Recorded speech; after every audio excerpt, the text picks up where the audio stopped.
23-year-old Kira is currently trending this week on social media for having been scammed out of her life savings. I have to be honest, if this weren't real, this would be absolutely comical. So we are going to take a kind and tender heart. My name's Kira. I was scammed for a large amount of money and I feel so dumb. This was about 24 hours ago and I'm still settling in, trying to figure out what happened to me. This wasn't a digital scam. This wasn't something that I can just tell my bank, hey, I didn't do this, and I get it back. I was dumb. I had a moment of dumbness and they got me for my life savings. I can't talk about this without crying, so I apologize for my emotions. So yesterday I get a call from my bank and it was my bank's number. I googled the number. This guy seems legit. He's not asking me for any of my information. He's telling me that there's been fraudulent activity on my card and asking me if I am aware of a charge in Texas. I say no, I'm not in Texas, I'm in Colorado. That's happened to me before, and normally the next step is they freeze my card and then I get sent a new one. That was not what happened to me this time. He said, okay, I need to transfer you to our fraud department. They are going to bring you through the next steps. And okay, cool. So I get transferred. It's a new number. I'm thinking it's real at this time, so I don't Google this new next number. I'm just listening, and she's telling me I'm a victim of identity theft and that there's somebody in the bank using my ID or all the information on my ID to make a withdrawal of all of my money. I'm at this point starting to really panic. I am a very anxious person, which I think that this definitely helped them get this scam, because once they got me into a state of panic, I don't know why, but I was all trusting of them, and I'm so ashamed and you can't think I'm more dumb than I already think I am. I think we have all felt that way. And let's be clear here. She is only 23. So the flags that would come up for us as older people, or even, sometimes just simply more aware, it can be a mixture of age and experience, but they didn't come up for her. Now, it's really important that people understand that just because you recognize a phone number does not mean that's the actual phone number that the call is originating from. I don't understand the intricacies of technology to be able to explain it, except I know that just because it says ABC number doesn't mean that ABC is actually on the other end of the phone. Technically, she did everything right up to this point, kind of, sort of, until she panicked. And it was when one panics, you're looking to be rescued and you're looking for any sort of comfort. And the person on the phone becomes the so-called rescuer. Tells me that it's identity theft and that this person is obviously not me on the cameras, but they just want me to come to a branch to just figure this all out and do something. So I start driving to a branch, because when they had called me, I was walking out of the grocery store. I was already in my car. I'm thinking my money's being stolen, so I'm like, yeah, I'm on my way right now. I go to the branch. On my way to the branch, she starts just saying to me that the branch that I am currently going to is under investigation, because she asked me, she goes, is this the branch you're going to? And she named the address. She had that information. They know where I'm banking. They know where I'm going to go. She tells me that this branch is under investigation and that I need you to go in there and try and withdraw X amount of cash, but the teller should not let you do it. So we need to just make sure that the teller's not in on it, and in order to do that, we just need to make sure she's not willing to give you any cash. Throw in the comments if you heard that type of comment. Would you know it was a scam? Me, I would. The bank is under investigation. You know how come I'd know? Because they're not going to come to little podunk school teacher because a bank is under investigation any more than they're going to go to a 23-year-old. And part of this is making sense to me. I'm like, okay, I guess. Obviously, when this person's telling me all this, I'm in a state of panic thinking I need to do this in order to keep my stuff safe. And yes, it's dumb, but that was my mindset in that moment. So I'm doing the thing. She tells me, go in there, keep me on the phone, put me in your pocket or purse or whatever. This lady is very kind, American accent. You think scam, you're thinking you're gonna get somebody foreign or possibly like some sort of accent, or you can tell in some way, or it sounds like a call center. No, none of those red flags were happening. And she tells me, go in the bank and withdraw, and you are now part of this investigation, so just try and grab as much detail as you can. She goes, I understand this is an emotional situation. You are a victim of identity theft. Please take this seriously. You're a victim. They got me. And long story short, I don't know. They had me convinced that the cash I pulled out was fraudulent cash, and that I needed a carrier to pick it up. Somebody needed to drive to my house and a courier was to pick it up because that's fraudulent cash. And if I were to touch it, I am now part of the FBI.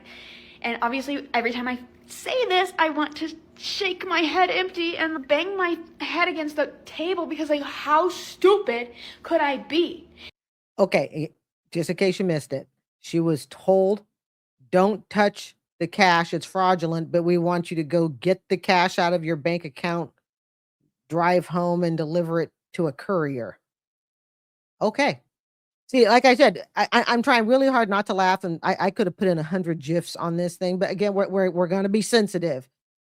It is hard to believe that people fall for this. It's just like it's hard to believe that people fall for love scams, but they do. Never met the person, have no idea what they're like, but we're getting married. Wow. And I even said to myself and told this woman on the phone, I'm not giving money over to a courier until I have replaced money. What do you mean? I'm like arguing with her and they are so persistent. I'm thinking like, well, if this was a scam, like they'd probably just give up at this point because I've called them scammers multiple times at this point. I'm telling them, you're scamming me. Why would I do this? They got me. They got me so good. I am so stupid. So stupid. I take all of my cash that I withdrawed and I gave it to a U.S. bank courier that was parked outside of my residence. I want you to think about this, guys. They know what branch she's going to. They know where she lives. For most of us, that would be enough for us to call the police. I mean, just those alone. And instead, she's looking at it as comfort. Do you notice what she's doing? And again, bringing up love scams. She's rationalizing her moves. She's rationalizing doing what it is that they want. And that is a victim mentality. And I don't like to say, that some people are followers, some people are leaders. She got a lot of following in her. This is something that a follower would do. Not that leaders can't get scammed too. Clearly they do, but the flags are so obvious. But if you think about a love scam, people who are being love scammed, oh, but they sent me this, and they sent me a check here, or people think about people who fall for money. Okay, money, well, not this type of scam, but they set up like some fake Wall Street account. And well, the paperwork showed that I was making, 100%, 200% returns. It's that rationalization, justification. If it doesn't feel right, there's probably something wrong. So she has just handed over the money that she pulled out that she was told is illegal. Oh my goodness. And you can tell she's trying. She's trying to do the right thing. And she even said they don't sound like a scammer. They don't have probably some, I don't know, Tunisian accent. They don't, in other words, they sound American. You know what almost makes me wonder if it was someone she knew. I did that. I voluntarily gave over my money. They got me that good. I am 23 years of age. I am aware of these scams, and I'm so stupid. The grief I'm going through, I can't even say the number. I can't put myself through that embarrassment, but just know I've been saving it for a long time, and it was my nest egg, and it was possibly going to get me some sort of property so I don't have to rent anymore. I've worked for that for almost 10 years now. I've worked since I was 15 years old, and it's just taken away from me, but it wasn't. I gave it to them. And that's the part that rips me to shreds.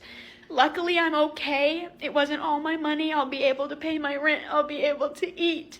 But it's just so disheartening that all I've worked for is not ripped away from me. I handed it over. And so, person, if you're watching this, good job, I guess. You deserved it. I was stupid enough and you worked me good enough to earn that money. So I'm the dumb one. I'm the idiot. But If your bank calls you, hang up and call your bank. I feel dumb enough, so you don't have to call me dumb. I don't think we call her dumb or stupid. I mean, we've all done things like, bought too much house, bought too much car, had bankruptcies. We've all done this. This is just a different form. I think the difference with this though is you get nothing for it. At least if you buy too much car, hopefully you got to drive for a while, you got to live in your house for a while. So she says she's stupid. We've all done stupid things. I think it's very brave of her to come out at 23 and say that this happened to her. And I'm sure with a little bit of counseling and going through the what is it? Is it the Anonymous? Not saying she's an alcoholic, but what is it? The 12 steps of grief. You're gonna go through the rage. This what is the rage cycle? Some sort of anger, rationalization. I think she's got that part down, and then she'll come to the acceptance. This first comment was in response to videos regarding young people and how they seem to have difficulty working, committing to a job, and how they seem to be very much drifting more so than in past years with what they're good at. This is what happens when kids are raised on iPads and having their own smartphone. They were so distracted they couldn't experiment with hobbies to see what they liked or were good at doing while growing up. They have no understanding of why work is called work and not fun. If it's a toxic work environment, time to start looking for another place to land. Sometimes you have to give yourself a raise by being hired by a higher paying employer. No, job hopping isn't always done for feeble reasons. I think the first sentence really nails it on the head, the first couple of sentences, and that is raising kids on iPads and smartphones. Let's think about it. And I've discussed this. Everything is immediate, there is no waiting. The idea, don't forget Amazon deliveries, the idea of having to expend hours, months, years to make a goal if parents aren't careful, it's going to be a very foreign concept to their child, which is why I think savings accounts are really important. It teaches longevity, getting kids working when they're young. Believe it or not, my mother had me, like I've said, out in the bean field, 14, 15 years old, not for slave labor. Okay. We got to keep everything we made. We had to do it for one summer. We got our social security number, the whole 9 yards. But we were introduced that there's playtime and there is work time. And sometimes work is just that. It is work. And the reward is that you earned money, you accomplished a new goal, you learned something new. So I really liked this post. And I think it's true. The lack of hobbies, they're not out playing kickball and all of that stuff to see what they are good at, dexterity wise, mental wise, physically wise. It's pretty much just sitting and tapping their fingers on a phone. I really like that. Next comment. Okay, this one is in response to kids just not having basic math skills of today. So this is by Throw It on the Grill. Quote, I went to the local DQ in my city yesterday. There was this younger girl, probably age 19, working the cash register while being trained by someone slightly older. My change was $3.45. The girl gave me three $1 bills. Then her eyes went blank. She looked at the cash drawer, then me, and then to the trainer. There was a short pause. The trainer said, quote, okay, that's 45 cents. That's a quarter and 2 dimes. She took the coins out of the drawer, showed them to the trainer who nodded in agreement and handed it to me. Good God, is this where we are now? Is the hiring pool so bad that this is what we have to hire now? Kids can't even figure out physical change. We are in serious trouble, and this is no joke. I will tell you, I taught a family member to read an analog clock. It wasn't an immediate family member, but an extended one. They did not know how to read an analog. They were easily probably about the age that I teach, middle school age. And so I taught them the big hand and the little hand. Some of these basic skills, you guys, it's easy to say that the students or the child is not bright, unintelligent. But we have to remember something. If it's never been taught to you, if it's never been introduced to you, how would you know? And so, in many ways, we have to cut them some slack, and that perhaps, just perhaps, it's a failure also on the adults around them.